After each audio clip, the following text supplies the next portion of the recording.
following podcast is for informational purposes only. The contents of this podcast do not constitute tax, legal, or investment advice. Take responsibility for your own decisions, consult with the proper professionals, and do your own research.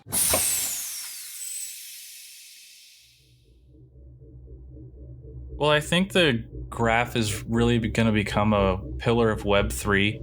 Its value proposition lies in the solution it solves with providing verifiable, accurate data extracted from blockchains. It really removes the hindrance of developers to have to build out infrastructure to get the data they need to build the apps they want.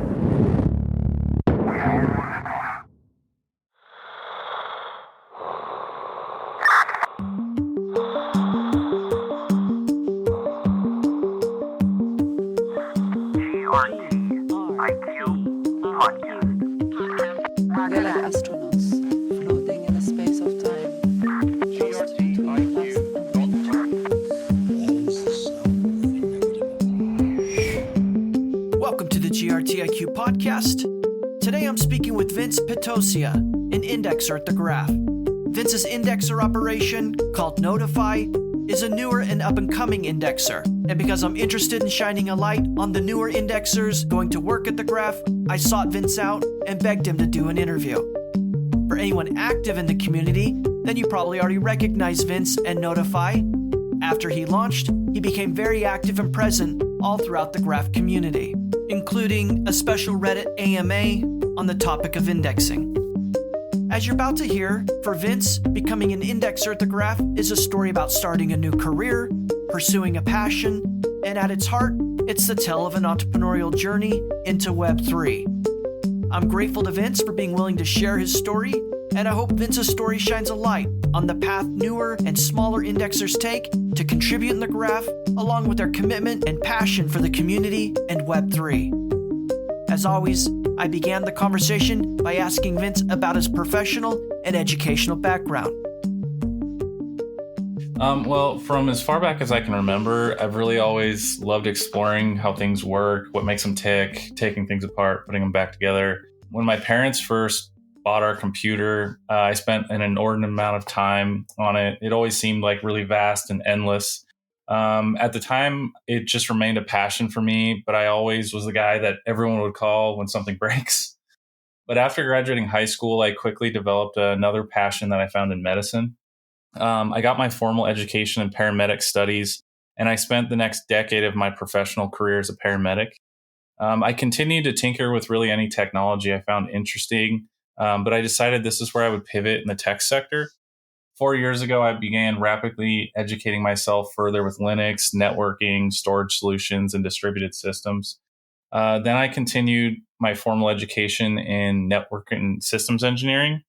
I've spent the last 3 years of my life working as a systems engineer here in California.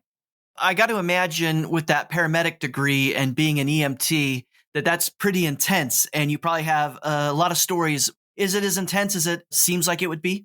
Well, it can be. It's really, I guess, 90% of it can be really hectic, but I would say 10% is really what sticks with you in that job. I've found a lot of correlation with technology and the systems that work together to, perform what they need to. And it's really just, at the end of the day, troubleshooting and fixing that problem. There's a lot more, obviously, emotional aspect to it because humans are involved and not machines. But it really helped develop a sense of putting things together and learning how to fix them at an individual basis. Yeah, so I've had musicians that have been on the podcast as guests before, people with a lot of background in history and technology. You're the first EMT, and for listeners that don't know what that is, these are the folks that ride around in ambulances and help people and save lives. And so you're a GRTiQ first. What was it then, the draw out of what seems to be a career path into technology? What was the drive for you to do that? Well, I've always really had a passion for tech. My kind of two loves were really technology and medicine. And the paramedic portion of my life, it was really spent working out where my life would go from there and what it could bring. I was able to help a lot of people and change a lot of things for me personally and my family and other families. But what really stuck with me is that I think everyone has something they know they're good at. I was good at medicine, but there's always something, it's maybe in the back of your brain that tells you, you're really good at this. You really like this. And tech's always been that for me since I can remember. And when I started to decide to pivot, it was more so that I had started digging more into cryptocurrency and technology. And I really found that I could really take those steps to go to the next level and possibly pivot from that career. It was a lot of no sleeping. It was a lot of stress in my life. I probably slept maybe 4 hours a day on a shift of 24 hours. And it was a lot of, heart pounding action, and it was fun. But the tech sector has always had a special place for me. And I kind of found the two passions that I had where I could combine tech and blockchain. And those have really started to expand in the past couple of years. And I really started to see where it's going in recent times. And I started about 4 years ago to bootstrap myself into the technology sector in a more professional way with more formal education, as opposed to, just playing around with the Raspberry Pi and learning Linux. And as I did that, I really started to see the potential in really pivoting my life to something different. Vince, if you don't mind, in general terms, how would you describe what your day job is in Web 2? Well, in Web 2, my day job is a systems engineer, and we really do anything that inquires with low voltage. So that can be anything from networking to access control to security systems to redundancy to storage solutions. And it just all kind of making those things work and planning that out. I do a lot of commercial entities that are in large in scale, and it requires a lot of planning and integration and will this work with this, and trying to meet the customer's needs and wants and scaling that with how the technology is evolving. What's the new thing? What's the best solution for this? So I'm interested in this evolution because, you evolve out of medicine into technology. And then as you just mentioned there, you took another step in the technology field towards crypto and blockchain. So what was it about the blockchain and the crypto space that made you take that third step of pursuing opportunity there?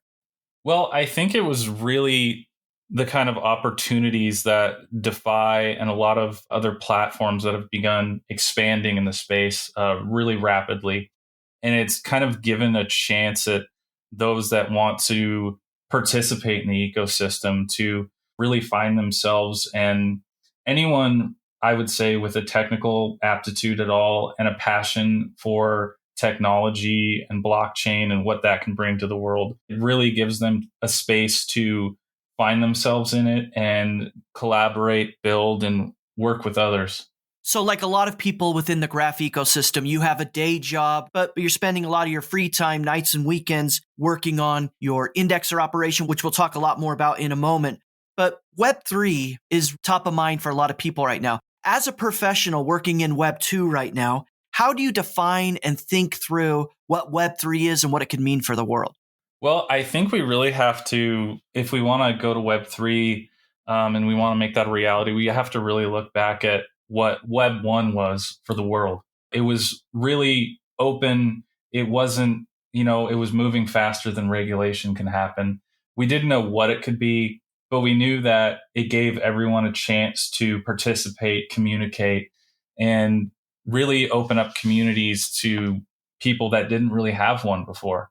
And Web 2, it kind of moved past that, and we started seeing a more centralized infrastructure. Not everyone's going to run their own web server and their own website and their own blog. And it really became an ease of use problem where, I could message someone on really any platform, but people do it on Facebook and Discord and all the other large Web 2 platforms because it's easy. And you have that liquidity of users that you can interact with. And I think what Web 3 is it's really a hybrid of Web 2 and using the solutions that blockchain can solve for Web 2. I think the real essence of it is, Web 2 was read and write, and Web 3 is read, write, own. Based on your experience, what do you think is like the most misunderstood element of Web 3? I think the most misunderstood element of Web 3 right now is some people are kind of taking to the fact that Web 3 is going to be this new internet and it's going to be this new expanse, and Web 2 is going to kind of be left in the dust.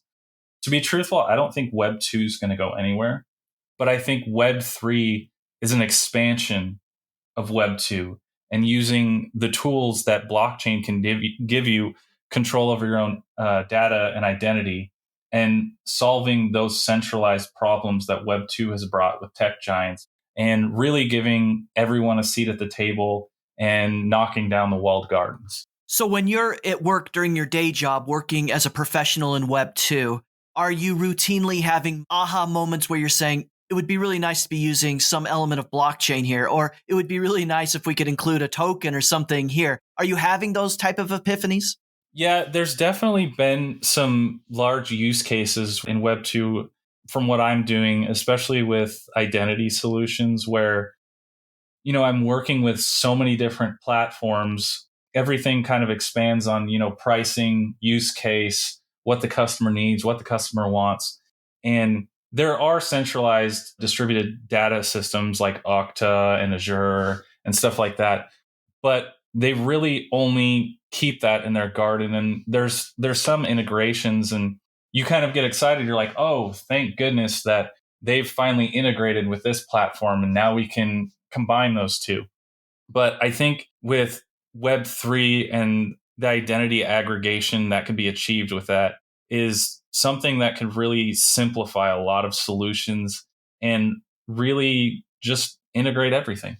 Vince, if you've listened to podcasts before, there's a couple questions that I routinely ask the guests. And one of them on Web3 is this. Do you think that Web3 is an experiment in which we're all just kind of hoping and watching that something comes of it? Or do you think it's an inevitability, that this is a natural next step in the progression of technology? Well, what I think people really should be paying attention to is how many people are leaving the Web 2 space, how much talent is leaving that space to join Web 3. It's an inevitability that a lot of things will be built out of necessity, but some will just be built to be built. And sometimes those things can result in, non-use cases, or it's just there because it can be. But I think when Web 3 becomes part of our ecosystem, and I think it will, I believe that most users won't know that they're using Web 3. And I think that's when you'll know Web 3 has accomplished something, when you don't know it's there. If you think about it in those terms, how do you think the graph fits into Web 3 and the future of crypto and blockchain? Well, I think the graph is really going to become a pillar of Web 3. Its value proposition lies in the solution it solves with providing verifiable, accurate data extracted from blockchains. It really removes the hindrance of developers to have to build out infrastructure to get the data they need to build the apps they want. And I think the more accessibility we give to developers, the more we're going to see innovation. And I think the graph provides that in spades. And I think what's going to happen is we're going to see a lot more innovation and at a more rapid pace, removing those technical barriers from developers. The GRTiQ podcast is made possible by a generous grant from the Graph Foundation. The Graph Grants program provides support for protocol infrastructure, tooling, dApps, subgraphs, and community building efforts. Learn more at thegraph.foundation. That's thegraph.foundation.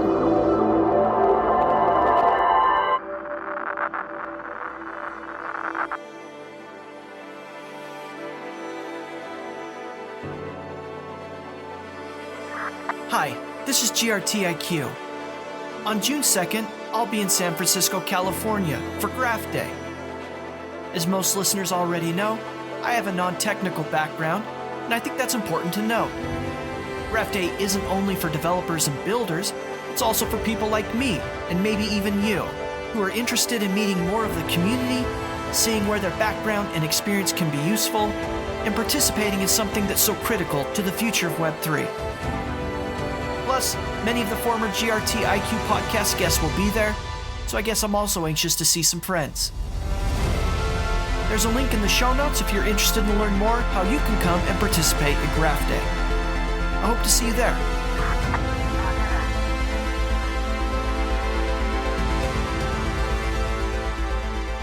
So Vince, I really love that answer, and I want to explore that a little bit more for listeners that may not understand the nuance of what you said there. But you say that the graph unlocks innovation for developers.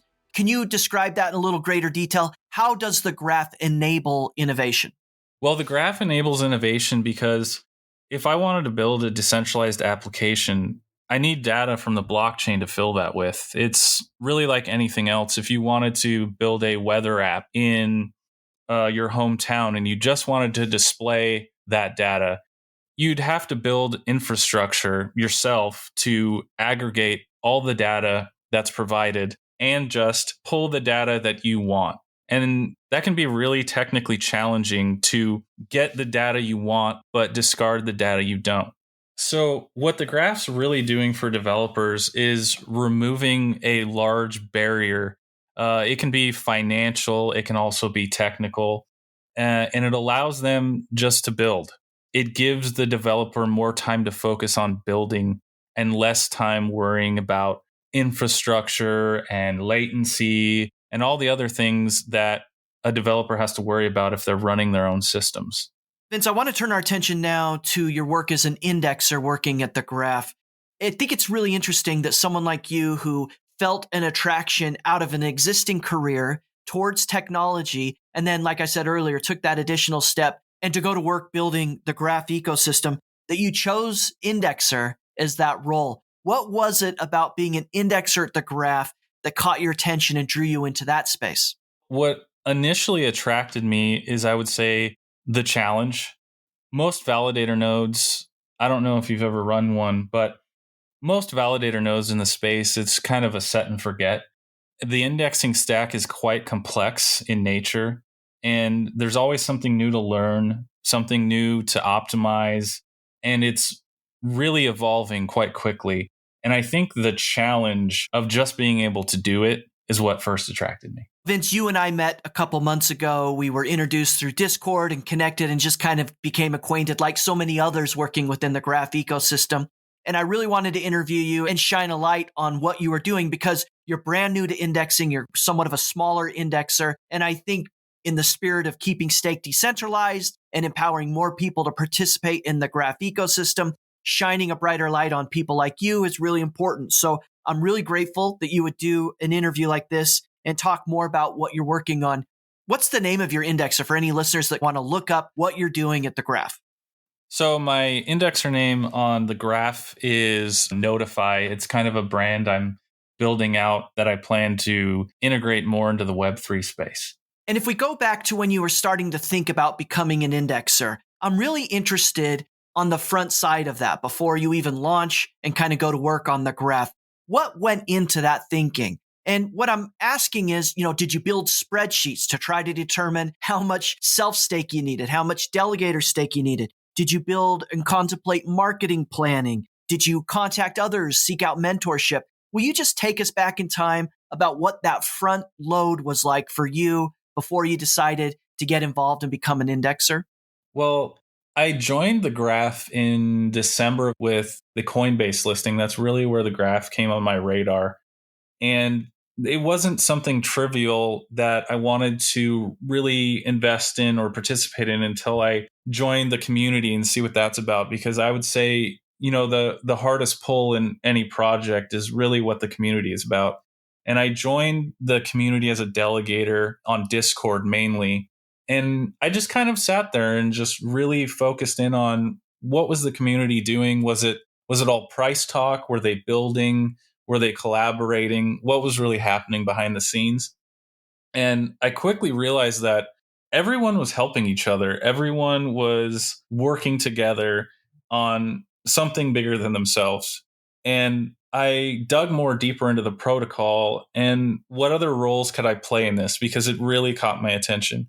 And that's when I first noticed indexing. And I knew it wouldn't be something trivial. I knew it would be challenging. And it brought a lot of thoughts back in my mind to when I first found Bitcoin. That was around the 2012, 2013 era.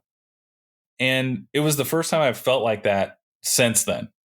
And I started to build out, what was this infrastructure going to cost me?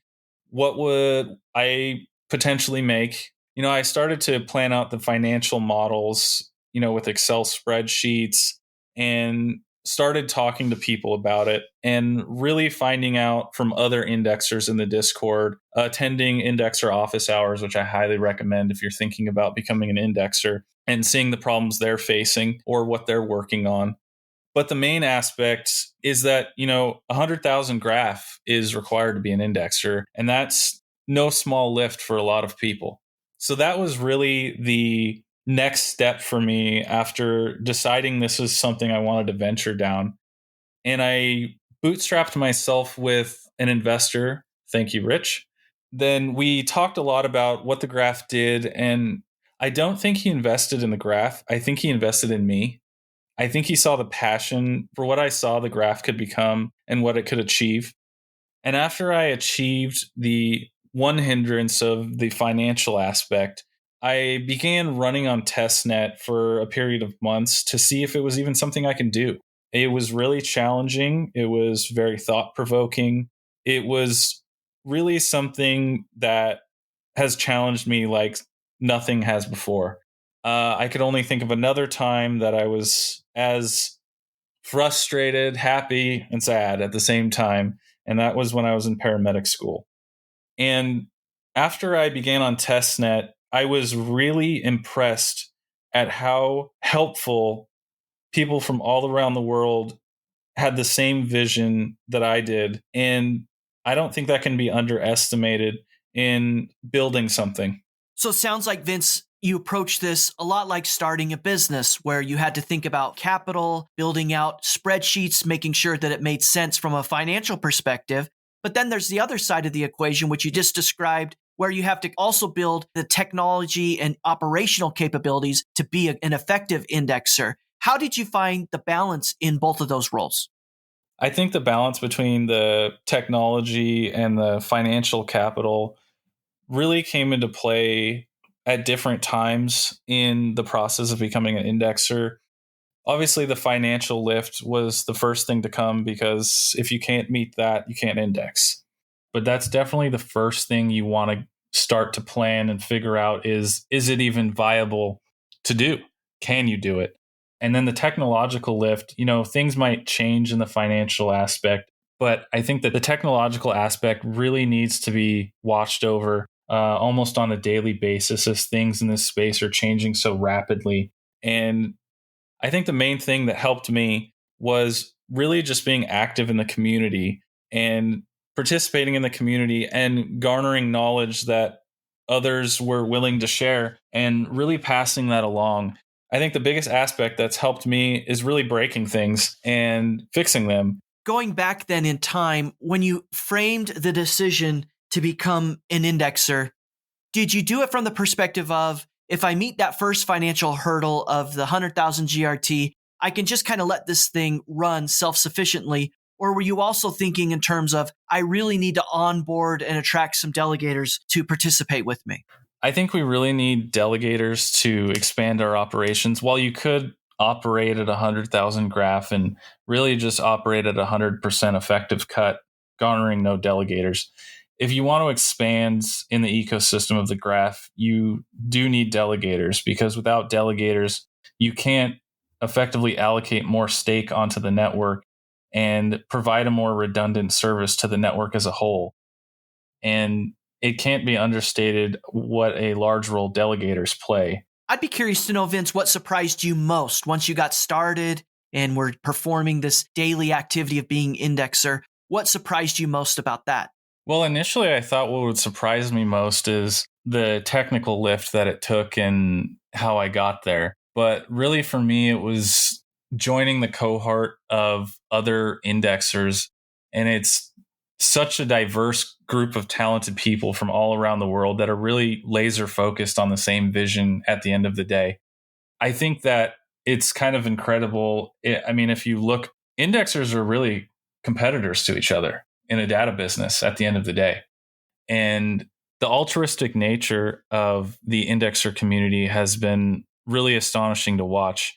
I'd advise anyone to attend indexer office hours to really see what's going on behind the scenes with that community. Vince, then, from the perspective of a newer and smaller indexer, I'd be curious to get your thoughts on what you wish more people within the graph ecosystem either understood or appreciated about the experience of a newer, smaller indexer. Well, I think the two things that people should appreciate in smaller indexers is it lets people know that it's possible. You don't have to be a massive corporation or an institutional investor to join the ecosystem.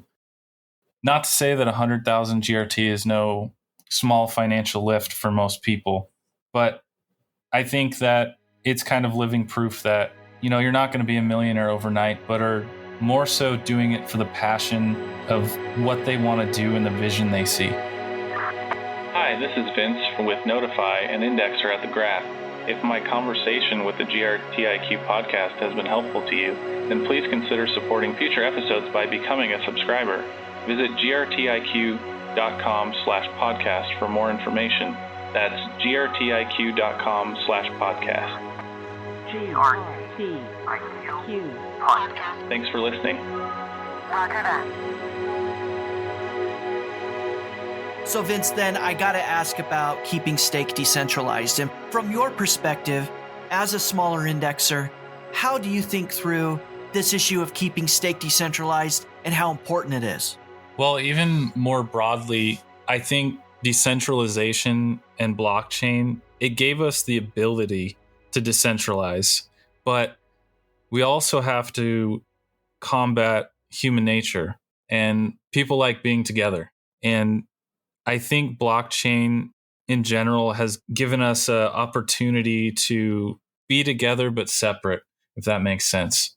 It's something really hard to achieve in blockchain, though, as we've seen, some centralization taking place in other ecosystems. I think it's really important to start having these discussions early in the bootstrapping of the network, especially with the ability of stake to really snowball with compounding interest. It can quickly be something that gets out of control. And I think we're going to start seeing a lot more institutional investors come to the Graph ecosystem. And we really need to pay attention to that, because I think we've seen the centralization happen in Web 2 and what that's brought us. And I think a lot of people are unhappy with that. And Web 3 and decentralization in blockchain is really important because it gives us the opportunity, or a do-over really, to give ourselves a voice and not give it away to somebody else. And we have to really pay attention to where stake is going in any protocol and make sure that that doesn't end up in the hands of the few and not in the many. You want to have a voice in where that goes. So this is an incredibly difficult question, but I want to ask it to you, Vince. And the question is there a solution or a mechanism that protocols should adopt or enforce to ensure that stake remains decentralized? Well, I don't really think that anything punitive should ever be measured. And I think you've seen with blockchain and how it's become a trustless option. We need to incentivize people in their own best interest. And I think when people follow their own best interest, if where it leads them is to decentralize, I think we've found the nail on the head. And there are some things I think we could do within the Graph to help that. I think that simple UI changes have shown a proven effect on getting stake decentralized and really kind of pushing your user to say, hey, it's in your own best interest to go the way of decentralization. What would you say to delegators who say, I'm all in favor of keeping stake decentralized, and I'm really excited about people like Vince, smaller, newer indexers getting involved in the graph ecosystem, but they represent maybe too much risk. And so I've got to go with kind of the bigger, better known indexer to avoid the risk of staking with a smaller indexer. What would you say to them? Well, what I would say is risk is relative.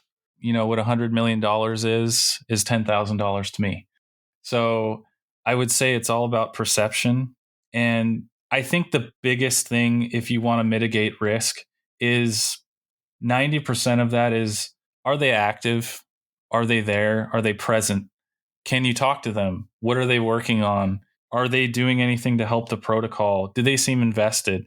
And I think especially with a lot of smaller indexers and even a large majority of large ones, they don't have a problem in reaching out and talking to you and having a discussion.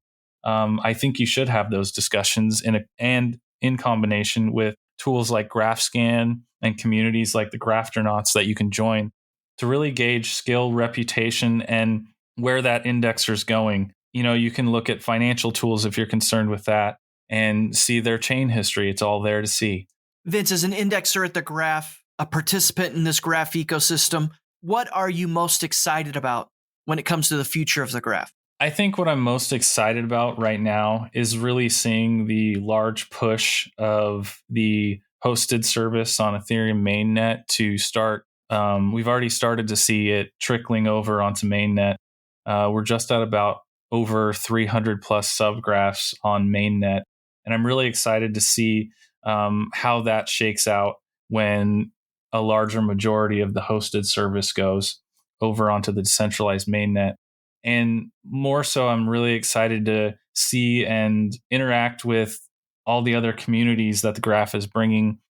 As of right now, indexers are really just on the decentralized mainnet, which is only Ethereum. But I'm really excited to see the other protocols really come into the fold, like Solana and Near and Cosmos are the new up and coming ones. And I'm really excited to learn more and see what those things can bring to the table. Well, Vince, we've arrived to the point where I'm going to ask you the GRTiQ 10. For listeners that are new to the podcast, these are 10 questions we ask each guest of the podcast. Are you ready for the GRTiQ 10? Absolutely. The GRTiQ 10. This is the way. 10 questions for astronauts floating in space. This is the way. So question 1 is, Vince, what book or article has had the most impact on your life? I would say the book that really changed things for me was How to Win Friends and Influence People by Dale Carnegie. Question 2, Vince, is there a movie or a TV show that you think every human should be required to watch? Yes, and it wasn't until recently for me, but the Harry Potter movie series is fantastic. How about this? What's the best advice someone's ever given you? Compare yourself to yesterday's you and not to today's someone else. If you could listen to only one music album for the rest of your life, what one are you choosing? Led Zeppelin's Greatest Hits. Vince, question number 5 is, what's one thing you've learned in your life that you think most people don't know? No one asks you questions if you're carrying a ladder. What's the best life hack you've discovered for yourself in life? Either something that's made you more productive or efficient, or just improved yourself more generally. Is there a life hack you've learned? The main financial hack I've learned is if you're thinking about buying something, pretend someone's going to give you that or the cash in your hand. Which one would you choose? Question 7 is, based on your own experience and observations, what's the one habit or characteristic that you think best explains people's success in life? I believe what makes people successful in life is that they persist. Persistence. I like that one, Vince. Here's question 8. It's a complete the sentence question. The thing that most excites me about Web3 is? Ownership. Another complete this sentence. Question 9. If you are on Twitter, then you should be following? Maseri. And question number 10, another complete this sentence. I am most happy when? I'm with my friends and family. The GRTiQ 10. After this, I show you how deep the rabbit is. Well, Vince, I want to thank you for being so gracious with your time. People want to learn more about you, follow the work you're doing, and your indexer operation. What's the best way to do it? I would say the best way to reach out to me on Twitter at Nodify_ETH or the Graph official Discord. You can find me in there as well under Nodify. This has been a production of the GRTiQ podcast. For more information, including detailed show notes, visit grtiq.com/podcast. That's grtiq.com/podcast. Please consider contributing to this project and helping build the community by subscribing and leaving a review. GRTiQ Podcast.